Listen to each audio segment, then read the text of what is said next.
It's one small step for man, one giant leap for mankind. More than 50 years ago, NASA's Apollo program sent humans to the moon with less computing power than is in your mobile phone. Since then, technology has transformed space exploration. We've landed rovers on Mars and sent robotic explorers to the outer reaches of our solar system. Now, we're ready to send humans into space again, starting at the place we know best, the moon, where we're going to stay and learn as much as possible as we forge a human path deeper into space than ever before. Artemis is NASA's program to return humans to the moon for long-term exploration. It is named after the Greek goddess, who is Apollo's twin sister. The Artemis missions will take us to the moon's south pole, a region that's rich in natural resources and geologic features that will help us answer fundamental questions about the history of our moon, Earth, and solar system. On this season of NASA Explorers, you'll meet the scientists, engineers, technicians, and astronauts of Artemis. These are the people who are designing science investigations, analyzing grains of moon dust in the lab, building tools for lunar exploration, and training to conduct science on the surface of the moon.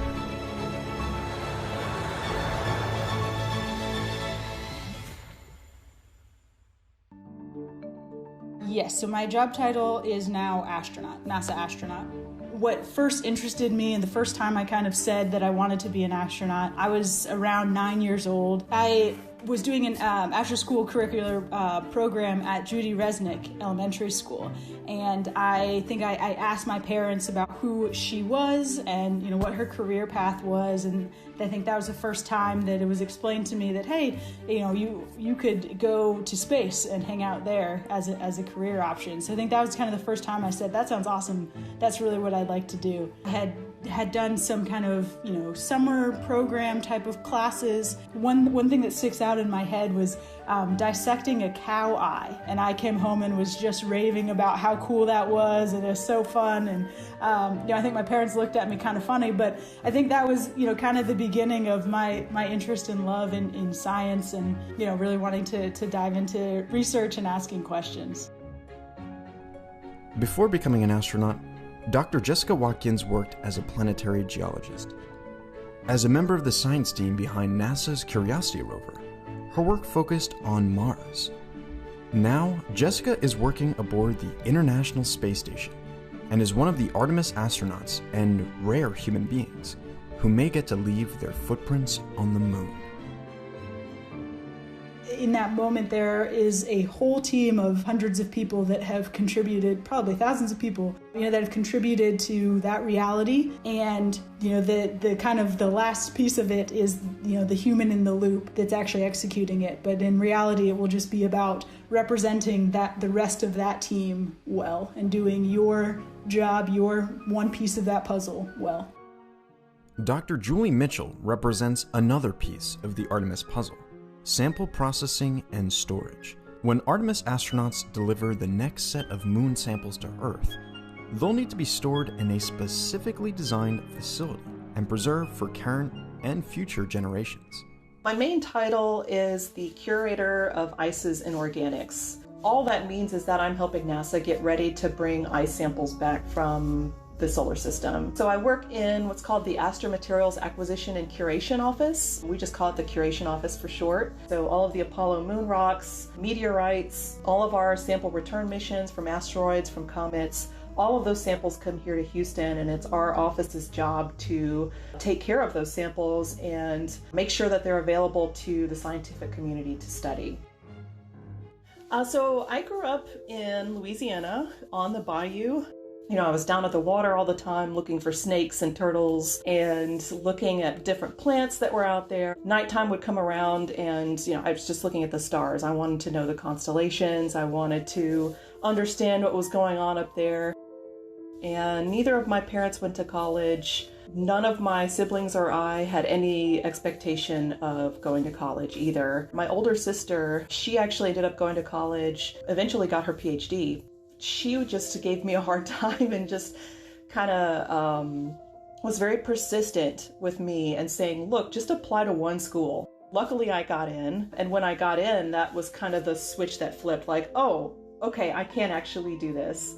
And I want as many people as possible to know that there are people who are working at NASA who, you know, didn't grow up with a lot of resources and have still found a way to make a contribution. Okay, so how does a kid that comes from a rough part of Lima, it gets interested into science? Of course, I was very curious and I was very motivated for science. I don't think I would have gotten into science if it wasn't because kind of need that I had for achieving something great. Dr. Jose Aponte works in the Astrobiology Analytical Laboratory at NASA's Goddard Space Flight Center. He studies grains of dust from meteorites, asteroids, and the moon, hunting for microscopic clues to help answer a gigantic question. Where did the seeds of life come from? Jose could be among the first humans to study samples from the moon's south pole. I read an advertisement that read, "We're looking for an astrobiologist to study organic compounds in meteorites." Astrobiologist? What's that? Like, I never heard that word before. I had no clue, honestly. So, read about it and I said, wow, this is pretty cool. Like, organic compounds in meteorites?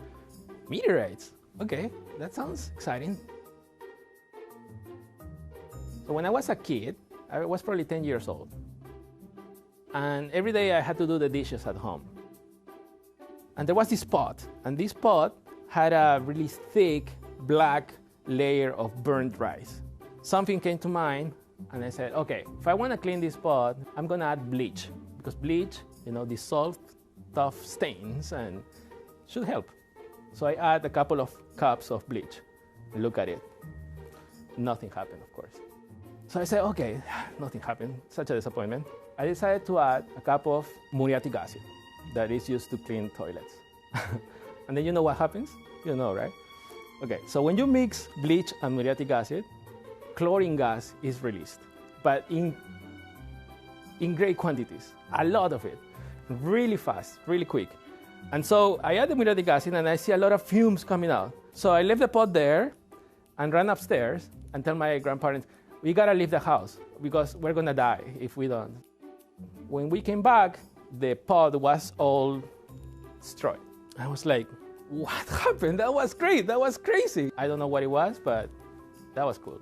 That's the first time I think that I was a chemist, although I didn't know that I was a chemist at that time. I definitely am a person that doesn't give up. I don't take no for an answer. And as soon as I got to school, really I guess the summer after my freshman year, I was applying for anything space related. Unfortunately, I was unsuccessful many times. I've counted up and the number that I remember from that exercise was about 30 to 35 different applications over a few year period of just nothing. And then the second semester of my junior year of college, I was accepted to a NASA internship. And so sure enough, that broke the barrier for me. I got an internship that led to another internship.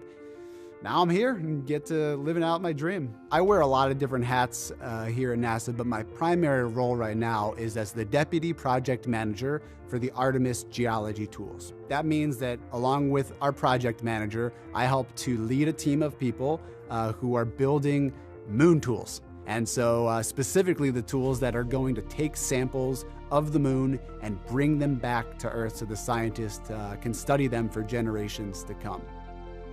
I watch the Apollo videos many times and I see the video of the world reacting to that accomplishment, and I just feel so much pride, and knowing that I get to be a part of it this time around is just, it's so much fun. It makes every day just seem like a dream.